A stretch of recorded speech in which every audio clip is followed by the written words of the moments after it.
আসসালামু আলাইকুম, আমি সাইদ। আমার সকল সাবস্ক্রাইবারদের আমার পক্ষ থেকে ঈদের শুভেচ্ছা। ঈদ মোবারক। আজকে ঈদের দিন। এই ঈদের দিনও যে এত ব্যস্ত থাকবো আমি কখনো ভাবতে পারিনি। তো কী পরিমাণ ব্যস্ত থাকি সেগুলো শেয়ার করি আপনাদের সাথে।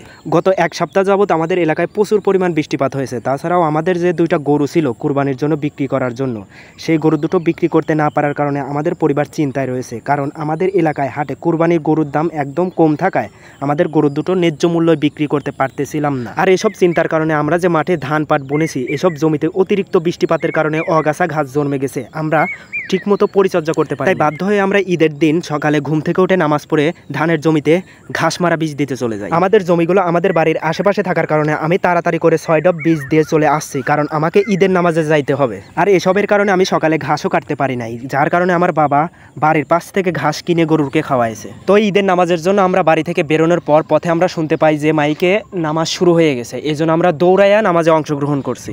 তো আলহামদুলিল্লাহ ঈদের নামাজ ভালোভাবে শেষ করার পর আমরা তাড়াতাড়ি করে বাড়িতে চলে আসছি, কারণ আমাদের ছোট্ট একটা কোরবানি আছে, সেটা নিয়ে সমাজে যাইতে হবে কোরবানি দেওয়ার জন্য। তো এই কোরবানিটা অনেক নিয়মে হয়ে থাকে। অনেক জায়গায় দেখা যায় যে যার যার বাড়িতে শেষে কোরবানি দিচ্ছে, কিন্তু আমাদের এইদিকে একত্রিত হয়ে এক জায়গায় কোরবানি দেয়, যাকে বলা হয় সমাজ বা মালত।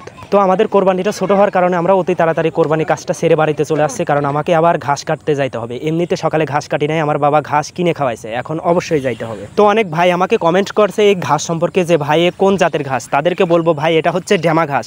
এটা একবার বুনলে 3 বার পর্যন্ত খাওয়ানো যায়। আমরা মূলত 2 বার খাওয়াইছি, কারণ আমরা এই জমি এখন চাষ দিয়ে আউশ ধান বুনে দেবো। কারণ আমরা যদি 3 বার পর্যন্ত এই ঘাস খাওয়াই তাহলে আমরা আউশ ধান বুনতে পারবো না।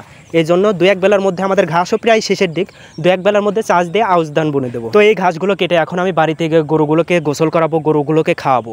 তো ক্ষুদ্র খামারি ভাইদেরকে আমি বলতে চাই যে ভাই, আপনারা যারা খামার করতে চাচ্ছেন আপনাদেরকে অবশ্যই অতিরিক্ত পরিশ্রমী হতে হবে।